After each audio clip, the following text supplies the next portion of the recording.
Welcome back to Faith and Fire. On today's episode, as we round the corner into a very fabulous month, Pride Month, I wanted to sit around the table and talk about faith and the queer community. How do the two come together, and where do we sometimes struggle when we put the two together? That's the conversation for today. So let's meet who we have at the table. So I'm going to let everybody introduce themselves. And when you do, go ahead and let us know your pronouns. So I am Jessica Baker, and I am she, her. I should let someone else go first. Go ahead. Hi, I'm Ava Evans. My pronouns are she and her. And I grew up in the Christian faith, and I am Amy. Perfect. I am Shawnte Rothschild. My pronouns are she, her, and hers, an Arizona native, and I am on a faith journey. So no one box, just believe in spiritual beings and just proud to be here from whatever creator put me here. Perfect. I forgot the plural. That's okay. Okay, now I'm Stan Arola Johnson, and I am from Cleveland, Ohio, originally through Columbus, Ohio, and now in Phoenix, Arizona. And my pronouns, I am transgender, male, and my pronouns are he, him, and his. He, him, and his. Okay, perfect. So welcome, y'all. So let's start out. I know that I feel like the queer community and the faith community have a love-hate relationship. Let's just That's call it out. That's a nice way to say it. They box. They box. I like it. And I think some of that was echoed in when I was inviting some of like my church-going folks to be a part of the conversation. Some had said that they weren't ready to have a conversation. And I think isn't that interesting? Yeah, it and is. So the Faith and Fire in me came out, and I said, see, that's interesting, because how do we get to a place of understanding if we're not willing to have the conversation, if you're not willing to come to the table? You are currently giving me the same vibes as the people who are sitting in the back of the room. They had a big conference and they were talking about Faith and Fire, and they played an episode, and there were some folks in the back of the room who were like, well, are they even saved? And da-da-da-da. And I was They. like, Oh, God. they, Oh, God. the other, right? We other people. And so I was like, you're currently giving me the same vibe. It's okay that you don't want to participate in the episode, but what I need you to do is look at what makes you so uncomfortable. And that's what I want to explore, is what makes people so uncomfortable. Yeah. Do we know? Yeah, well, I think fear. I think the fear of deviating from what you learned growing up. I think that's a really big part of what makes people uncomfortable. That's kind of like almost with just about anything that your parents tell you to do, and you want to do something different. It's like, oh, no, I don't want to do that, or should I do that, or what's going to happen if I do? Yeah. So I believe that's a fear-based type of thing to me. Fear of what, do we think? I think the lecture that always happens, the you're going to hell, the doom and gloom of the preaching. It's never the love yourself. It's never the, we should love others as God loved us. And, it's not that preaching that most people that are fearful of coming to church, they're hearing that message like, you're going to hell if you love a certain way. You're going to hell if you do certain things or think certain ideas. And then if you leave church and you feel like, well, they don't love me, God don't love me, why would I come and talk about me being who I am in a situation if you constantly are hearing that people don't like you? Yeah. That's true. It's so interesting, though. Like, there's so many things that could, quote unquote, send you to hell in theory. Why are we so worried about this one and not, the adultering pastor or anything like that? Or the molesting pastor, or the one who is closeted gay Or and the has a one lover and kids. Or the one that's driving the Beamers or whatever and has and took your money. five things going And ran on with the it. side. Yep. Now, this is where I pause and I say, this is not all ministers, nor are we saying this is all ministers or all churches. There's just a few bad actors. But why aren't we talking about them? The bad actors? The bad actors. Like, why is this so scary when there's so much other stuff going on that seems like it should get that attention over there? I think money. Okay. Let's talk big. Let's talk about the what do you call it? Evangelists? Televangelists. Yeah, let's I was talk going to about say the big ones. telenovelas. I'm like, let's talk about that. Oh, I love to talk about telenovelas. Yeah. But televangelists. Yeah, it is televangelist. Sometimes I don't pronounce my words right. So bear with me on that one, okay? It's with them, and they have all these big churches and all this money flowing in from all these different people from different varieties. And so, yeah, they're afraid of losing money. They have an image that they have to keep up and that they have to portray to millions of people. I mean, the people in their churches and then all the people over the world. So they have all of this and they don't want to lose it. They want to stay true to their own thoughts of making money. I'm just going to put it that way. Interesting. Because I think that inside, somewhere inside that they have to, you would think, have to have a heart that will say, okay, but I understand. And whether they want to show that or not is just completely different. Yeah. That's just one of my thoughts with that. It's interesting that you're bringing up a certain televangelist. Recently was in some really bad kind of marketing and whatever because a certain rapper was accused Take that. Something similar to that. The rapper that says that. Yes. I'm looking at them because they know something I don't. I don't know. So I'm trying to be like, I don't know how much or how deep I can go into this, but he was accused of being a power bottom. Yes. Of this rapper. And basically, like, Is that a weightlifting term? No, there's weight that you can lift, but then it goes in. Okay, yeah. Yes, Right. yes, Okay. it's a sexual term for certain people and their sexual preferences in the bed. So they had basically there was speculation that he's been, instead of saving this rapper, he's actually been sleeping with the rapper for many, many years and also participating in parties and other things that are sinful.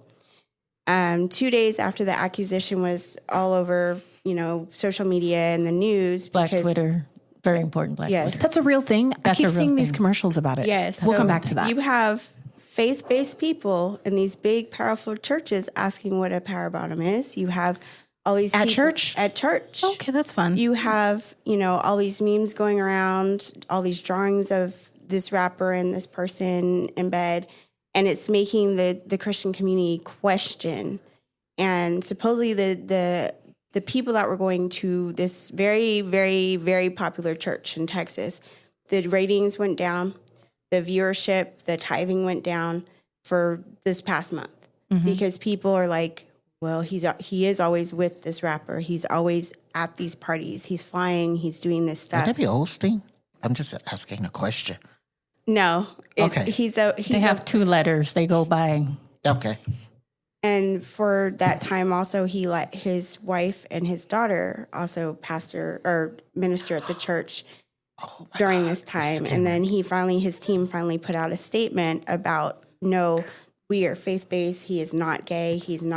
He loves people. Jessica's like, I want this name. Can we say the name? And I'm if it's in the news, it's not like we break in nothing. Is that who you're referring to? Yes. But That's a big name. Yes, That's a very big name. name. And I'm surprised you didn't know. Girl, you know I'm on my business. So it was like it blew up and it blew back because there was very little said by their marketing team or by this pastor during this time. And then when he came back, it was this powerful message about, basically there's no message. There's no reason for me to talk on this because I know what I'm doing with this person. But all these things were coming out saying that he might be doing it. And so his parishioners turned away because they didn't have faith in him as their pastor, as their minister, or faith in what was going on. And again, this is going back to where we started. If you as a Christian person are supposed to, not cast the stone, not, Christ-like. Yeah, you're supposed to be Christ-like. You're supposed to love everybody. A sin is a sin is a sin. We forget that a sin is a sin. So what are you doing in your own house? Why are you worried about what he might be doing in his house, what he might be doing with his spirit, his message? If I don't feel compelled by the person that's in charge of my church, in charge of the message, I'm not going to go. So you already had beliefs that maybe he wasn't the person you thought he was if you left his church, if you stopped tithing, if you actually believe, you watch something on the news and all of a sudden it's like, he's not a good person. If it changed your opinion that much, And that see, one I piece. feel a lot of it, though, is based on perception, because being from a member of the queer community, it's almost like a black person is a black person. I met an albino person the other day, and my coworker's like, oh, they're white. I looked at their features. They're black. I'm black. I know what black features look like. As a queer person, most of the queer community would agree that that particular individual seems to flow our way. They seem like family. That's the term. And so for me, it feels as though people already felt that way about that individual, but now it's, oh, they are looked at as bad, or, oh, it is now out there, then I have to remove my support. Yeah. It's almost like don't ask, don't tell. I know, but no one's really said it. Yes. It's a really cool church, but now I have to pick a side, and everyone expects me to be this great Christian, so now I can't. Expectations. I think you nailed it, right? Is we're all like, if you get caught up in that, what you're getting caught up is in the facade. Like, you may be chasing the status. Oh, the status of the church is maybe impacted, so I'm going to go. Or the image of how I am if I support this is going to change, so I have to do something different. It's a vanity thing, less than, I mean, I could be wrong. I don't know a lot of people who, in a conversation, and I haven't had a lot of conversations, partially because people won't come to the table to have the conversation full circle. There you go. And where somebody has explained to me, here are the genuine reasons that this concerns me so very much, even though I'm not doing anything different. It's someone else's life. Let's talk about Pastor Eddie Long. You remember him, anybody? Eddie Long? I do remember that. Eddie Long. Eddie Long was, he was a pretty big pastor too, and he was a televangelist also. And he had a church that was doing very well, and he was known to be himself.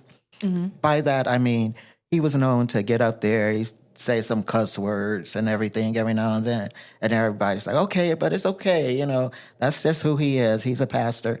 But then he got caught. Yeah, he got caught messing around with some, another male.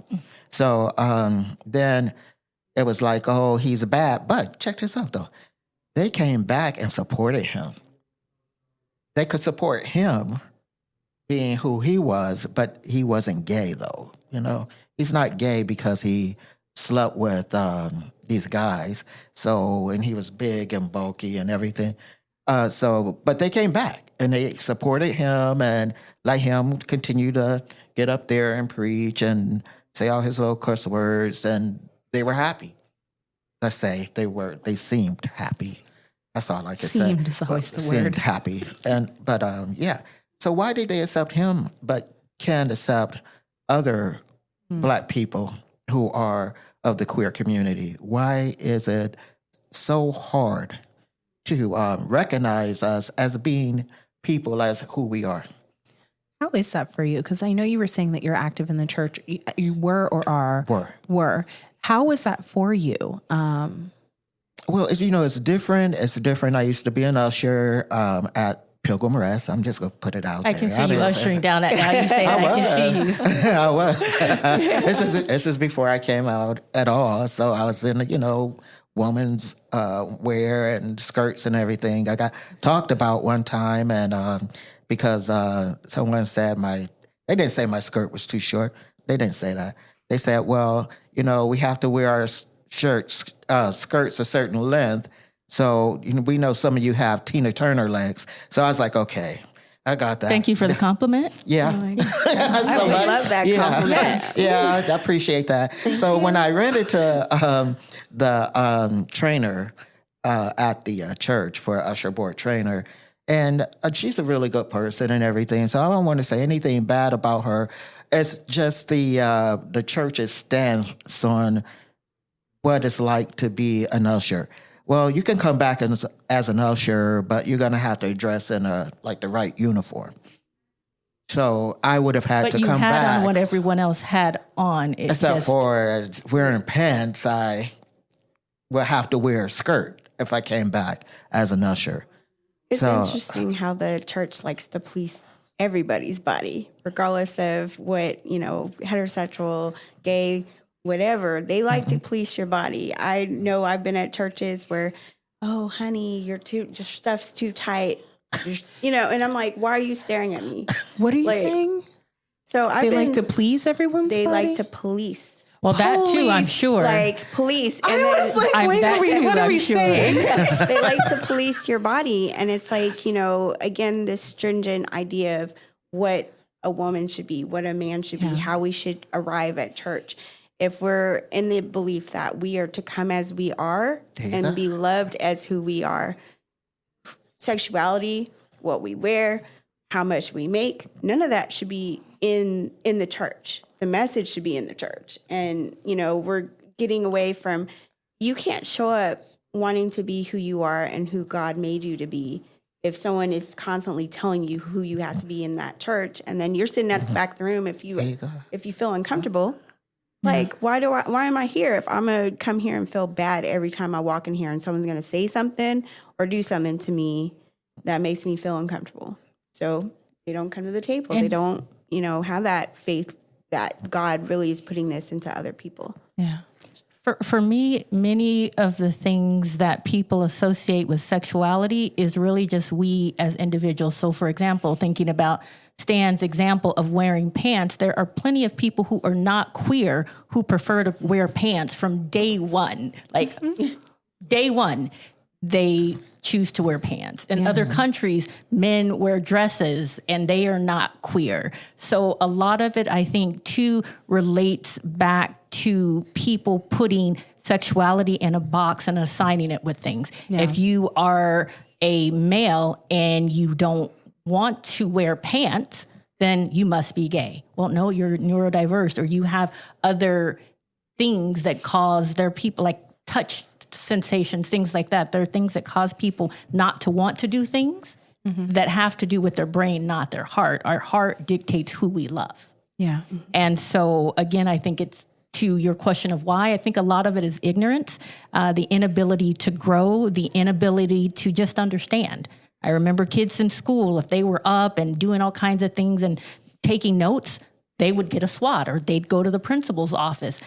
Years later, these people are geniuses, writing codes at like 13, graduating with PhDs at 16. There was nothing wrong with them. They just didn't fit in the box, and people were too afraid to ask the questions or spend the extra time. And so that person was persecuted when, in fact, they really were the exception. And so I feel like it has to do a lot with that. Thinking about faith, most people don't really have a faith, I don't believe. I feel like they're given that. Like, when you're born sometimes into a religion, and that religion for many people becomes their faith.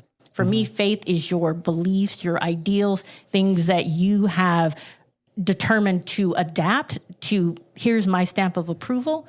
If you're a baby, if you're someone who isn't educated, you don't have that faith. You have a doctrine that has been presented to you, but for me, faith comes over time. And so without that education, I think people don't know how to delineate between here's what I'm taught to believe and here's my faith. Yeah, we like to separate faith and religion here. Yes. In these conversations. And it's interesting because I think I've discovered I have a very strong faith, I would say, but I'm not wildly religious. And I realize that. And like, I've been a very traditional religion and I like pieces of it. I love AME and I love I like the accoutrement. Yes. The structure, the order of service, the bishops, how Sister So-and-so acts up at conference. Yes. Like, I love it. Love it. But I've got questions. Like, I don't fit into the mold. I'm not going to keep up a facade. That's never really been me. I'm one to be like, why you got that face on? That's not how you looked last week. Yes. I got questions. Or last night at the club. But Yes, exactly. The religion shackles people to thinking they have to be certain ways and put the facades. That's what you like. You like coming to watch how I like to watch show other up. people act a fool. Yeah. okay, see, I ain't gonna say nothing about that. I like that part too. But I will say this: one thing about the people in the church is that many of them go to glorify and praise and honor glory to the pastor and not to God. Ooh. And so But you worshiping a false prophet, which is your pastor. not God Himself. Well, hey. Well, we all know what that means, right? So they go to church and they just really focus on, this is what the pastor says, this is what the pastor wants, and it goes from there. It's like the pastor is their God.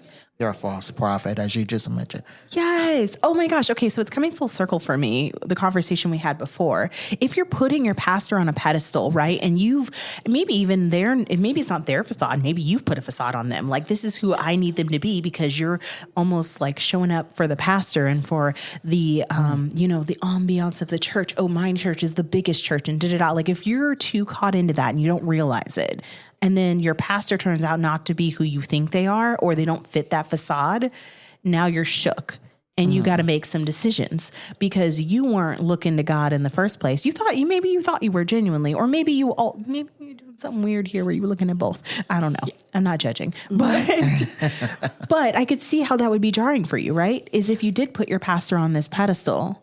Yeah, mostly if he doesn't know he's there too.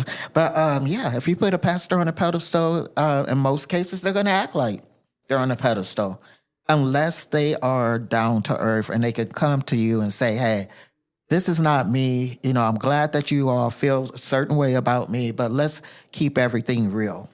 Let's keep everything real. Let's keep everything down to earth. Let's come together and." Kind of like what we're doing right here. We're coming together, we're talking, we're having communication, and I feel it's a good thing. And I think churches need to do that. The larger churches sometimes have just gotten too big and too out of control. And I think a lot of people in general they hear the word and they go home, they hear a couple of verses and they go home and they forget about it anyway till next Sunday, unless they are holy rollers who are there every Wednesday, Religious every Tuesday, fanatics. every Sunday, every. That's so interesting. And so part of me is thinking to myself, I mean, we saw this with women in ministry. Mm-hmm. It kind of went through something where it was like, oh my gosh, you can't have a woman in ministry. I'm leaving the church if a woman is assigned here. And I'm not going to say we're like out of that, but it's definitely gotten better as we've really as a society accepted, it's the tail, don't get me wrong. Society accepted more and then the church accepted more. Do you think we'll go through a similar trend where as society continues to maybe get better about accepting the community, that then the church will also get there? Or do you think this will always be? I think a lot of things. We don't have the entire time to discuss that. But I will say a couple of things about the queer community and serving as a mentor in the queer community a lot. I go to a church and I'm told if I do the right thing, God will love me. God knows my heart and I will get to live forever in this paradise or in heaven. But even if I'm putting on this facade, in my heart, I know that I'm John and I love James. So why even try? Even if I put on the facade for everyone else, they go through their entire life thinking I'm condemned to hell. From the moment they realize that they love something different outside of the box, it's horror for them on a daily basis to feel like I am not worthy. So not only are you not living in your truth, you're not going to be loved either, and you're going to die. That's a lot for people to deal with. And then on top of that, your loved ones, the people that are supposed to reassure you that you're supposed to come to with questions after church, are being taught the same thing. So you're sitting there with your family and everyone's holding hands and you're like, I'm not going to be in paradise with them. I'm sitting there. Many people find out that they're queer at 5, 7, 9. So can you imagine that self-hate, especially if you're a minority, a woman or whomever? I'm Black. I'm queer, I'm dark skinned, I'm all of these things, and there's nothing wrong with any of those things. But our society has already given you a check. And at the end of the day, the place that you're supposed to come to worship, to be yourself, to be loved and get guidance, you're told you're not worthy. And oh my gosh. That is such a good point. And that's one of the points too, where you talk about you get home, that everybody's taught the same thing. Yes. And that you're not going to go to paradise. Oh man, that hurts my heart. Yeah. That seriously hurts my heart. It just wants to break. And so I guess what I'm trying to say, because that really touched me really deeply. It does, and that's why so many people leave the church when I'm so sorry. When you hear about many queer people in therapy and them dying by suicide, it starts with the church. Or there's the churches that, with Mormonism, when they were doing all these horrible things, these horrible, like painful things to people's bodies, to their minds, and they're still suffering as adults. And maybe it was like less than a decade ago that they finally put laws in place so they couldn't do these aversion therapies to being gay. And I'm like, can you imagine, like, the physical pain is bad enough, but your parents and your religion did these things to cause harm to you, to make you stop being gay, to stop, loving yourself as who you are.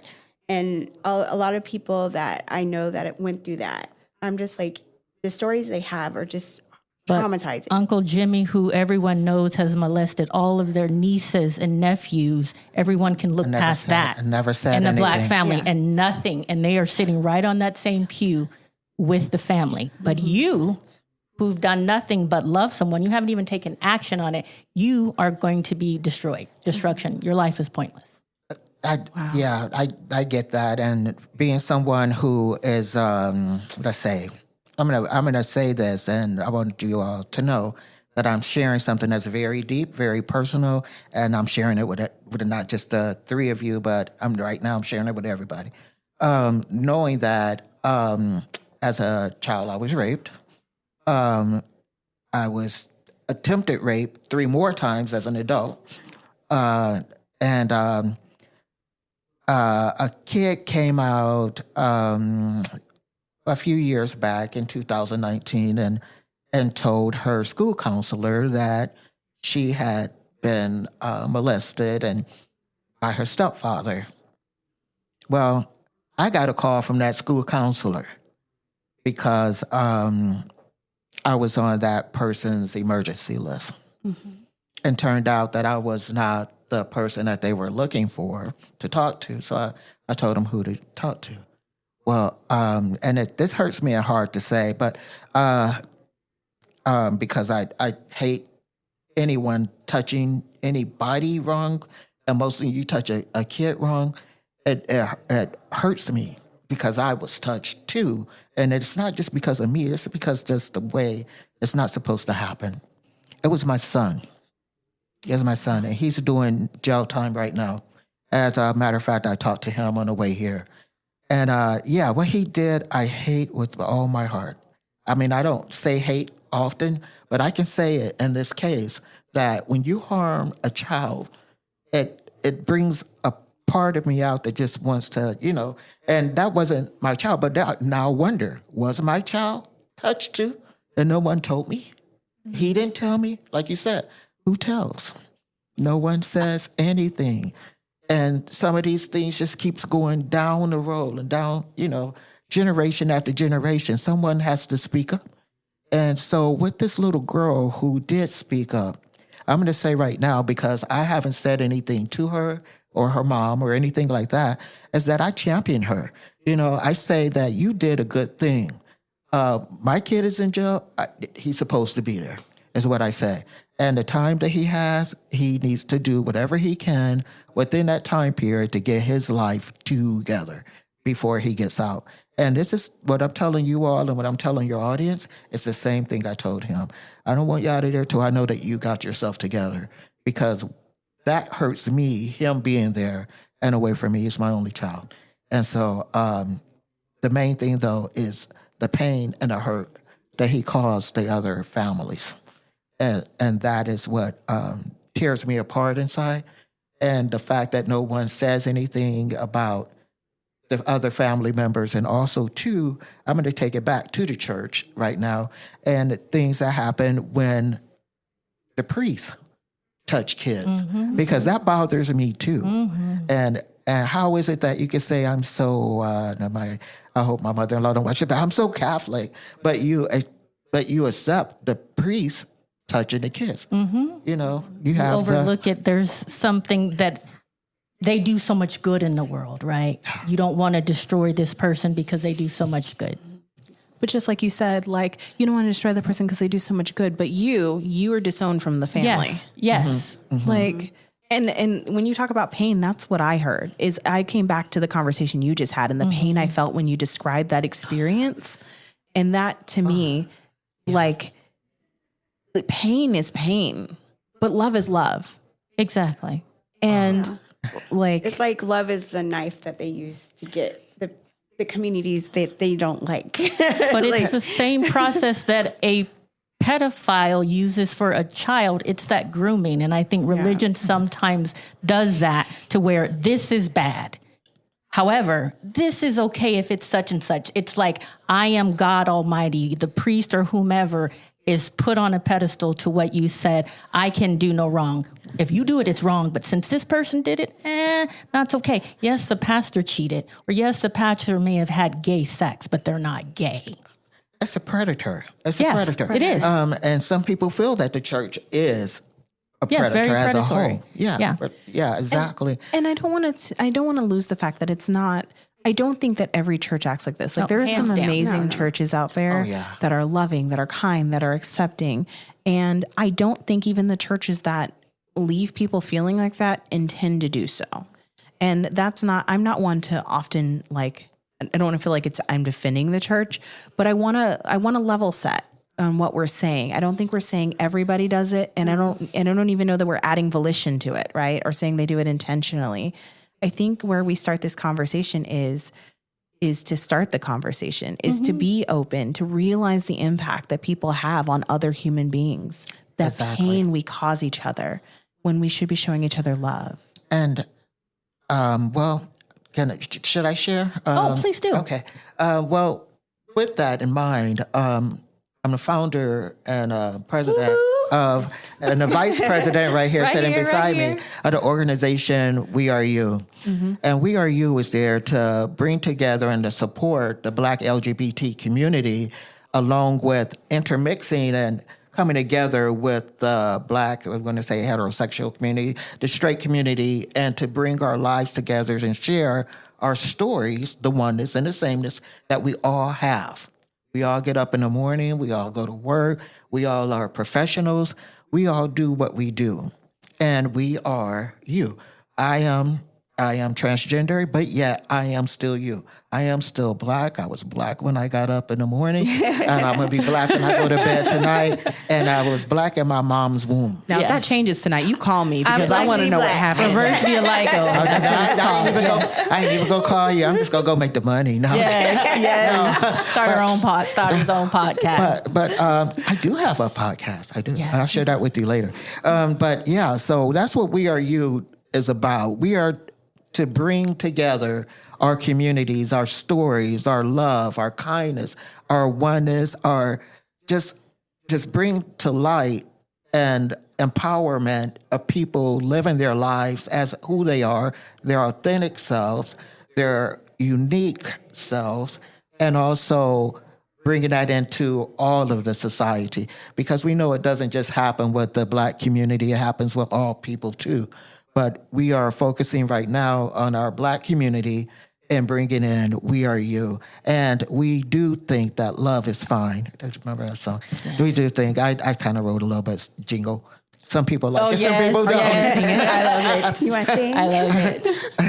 You want me to? I cannot sing. Up to you. Love is fine. You clap. Let's all get into the groove. And you clap. And you clap. I can see you ushering right now. Love is fine. Let's all get into the groove. And then one more line. Okay. And that is, we all care about the lives of me and you. All right. I love it.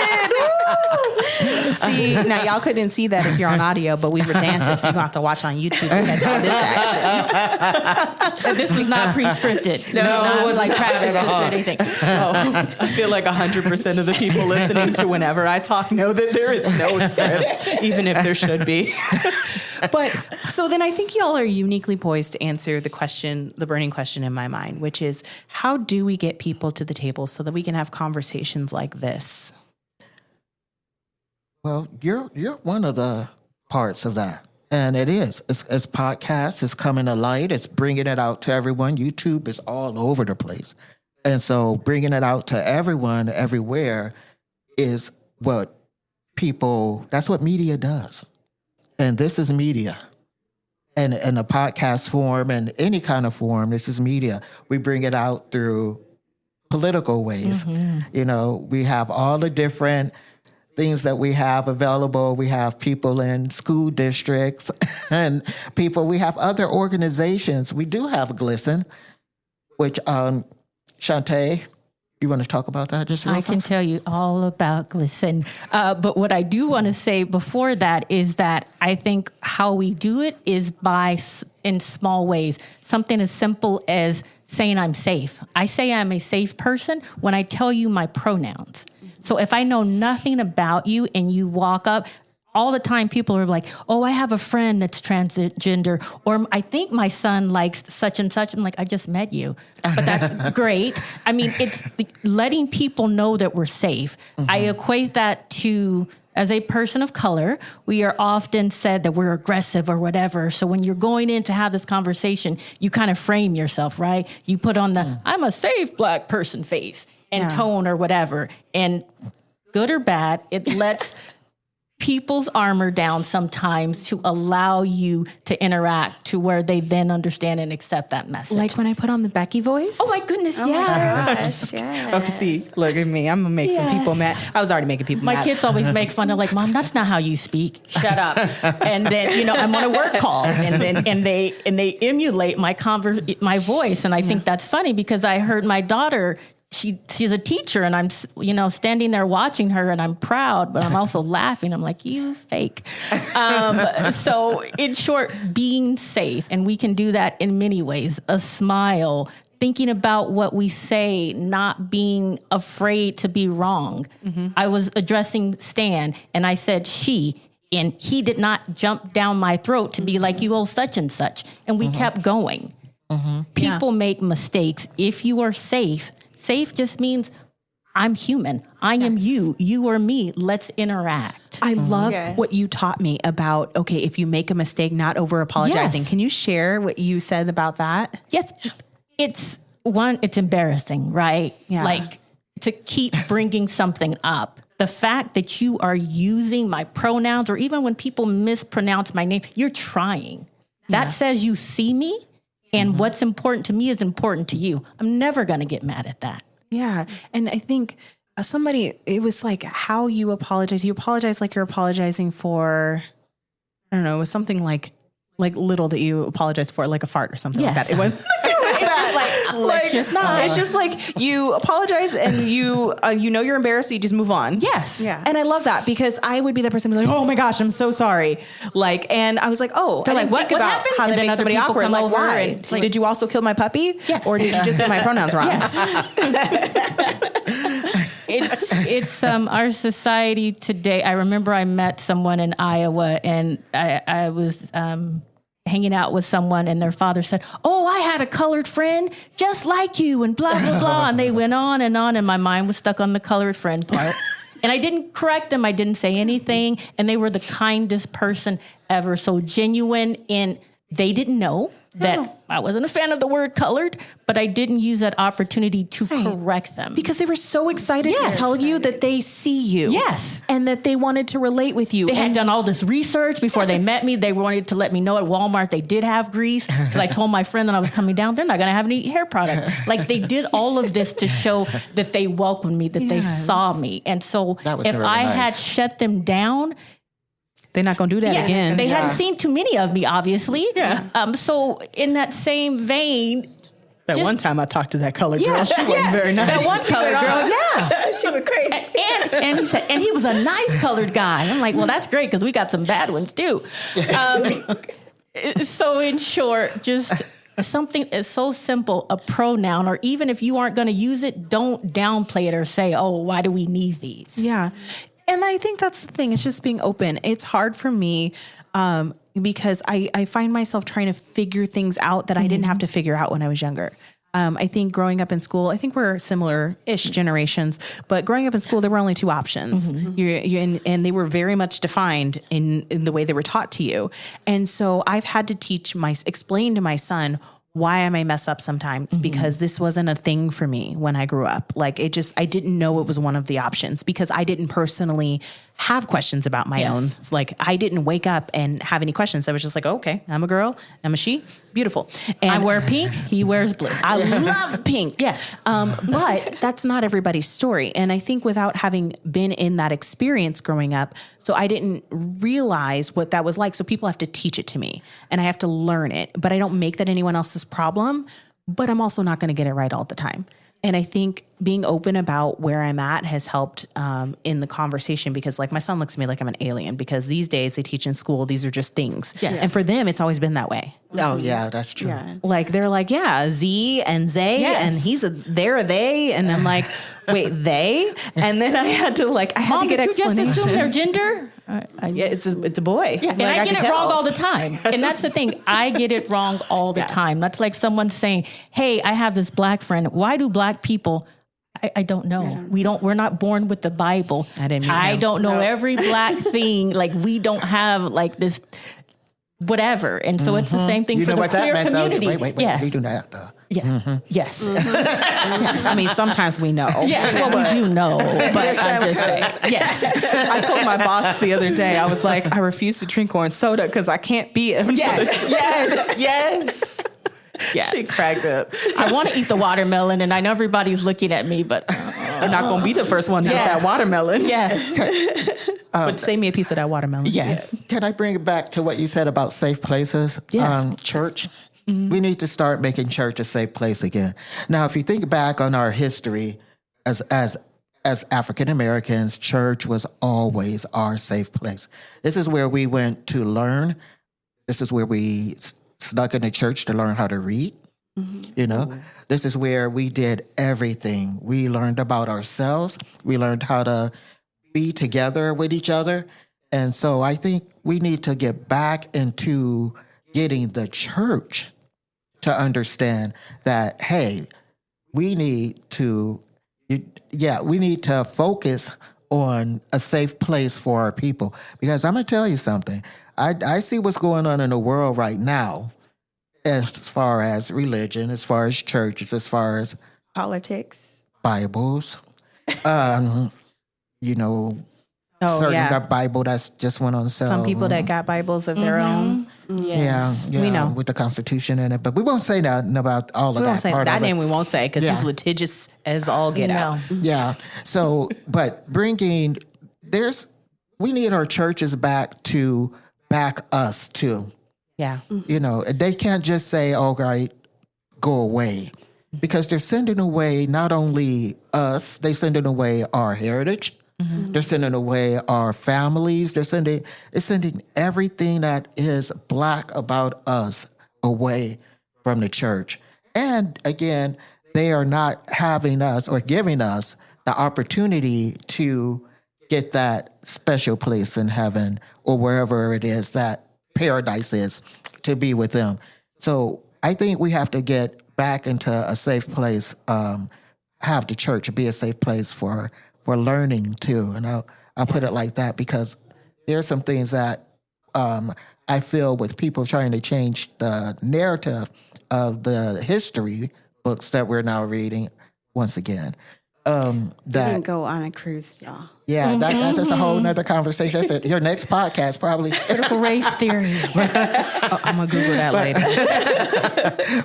Yes, that's a good way to put it. Yes. And so I think that we need to get back into the church because we need to, I think churches should have basements. Let's put it that way. So we could begin. Do you know what I'm talking about? Back in the day in the Southern Church, we had basements and they'd go and they learn things that they weren't supposed to learn. They talk about things. Oh, She's like, okay. what is going on? The only thing I know that happened in a church basement is during civil rights. I think those 4 girls got killed when they bombed the basement, and that's all I could think of when you said that. I said, I don't know that basements not in a did us bad way well. like that. No, in the most positive way. Okay. In the most learning and positive way of having a... But it was also out of safety because the lights of the church wouldn't be on. Basement, they could hide that they were having these get-togethers. I mean, given the conversation we had today, that could have gone any number of ways, and Sounds I just like an didn't intake know process. which way it was going. Yeah, it sounds like an intake process. Initiation. Yes. So, I mean, and I think this really puts a bow on it for me, right? And as we wrap up the conversation, I think that's just that's exactly what I want, is I want us to get back to making churches a safe place to have these kind of conversations and be okay. That people may not agree with us. People may not think like us. I may not have the same experience as you, but we can sit across the table and talk about our experiences, and I can respect your experience, and that and not invalidate it or devalue it or anything. And if you want me to call you by the new pronoun you made up, turkey. I told somebody the other day I identify as bougie, which is probably not how I should have used that, but they were like, I'm going to go now. And see, that's the thing. That's funny. And people are afraid just to be themselves. That's hilarious. And that's really what it comes down to. Whether we're talking about the queer community or whether we're talking about literally any number of the topics. I got divorced, or I have kids out of wedlock, or any number of things that the church says others. You know what I mean? Not all churches, but the ones, anything that someone can use to other due to religion. Yeah. I think we need to get back to making it a safe place for us to talk about it. Like, An okay, inclusive baby. place. That's the Inclusive. thing. Right. So here's Very much. why you aren't good. Wait a Yeah. minute. There are a lot of things that we have in common. It's supposed to be we have inclusive. goodness. We Yes. have a lot of goodness. We're made in God's image. So you, Yes, we are. we have goodness. you just gotta Lots love. of it. I just want to get back to we just love on people and let God do the sorting. Yeah. And because that's not my job. Exactly. It's not my job. And you're wrapping us up, but I want to say, remember, We Are You Yes. campaign. We Are You campaign. We're gonna go Google that later. Oh, yeah, yeah. Google, go double. Well, it's not much there just yet. It's brand new. Okay. Awesome. And, Congratulations. We'll have to have another podcast about hear all about advocacy it. groups. Yeah. Yes, Oh, okay. and what that does, the power of advocacy groups. So keep an eye out for that. Okay. I would love that too. Yes. Yeah. Well, thank y'all for joining me and having a conversation today. Thank you. Thank you for joining us today as well. We were so glad to have this conversation with you. And if you made it to the end, we appreciate you opening up to a conversation and would love to hear from you and love for you to join into the conversation. If this conversation made you uncomfortable, I appreciate you sitting through it. And I hope that you take the opportunity to just expand and understand someone else's perspective and maybe start a conversation that you wouldn't have had before. So thank you for joining us. And if you enjoy diving into topics like this, be sure to like, follow, and subscribe so that you can hear more on Faith and Fire.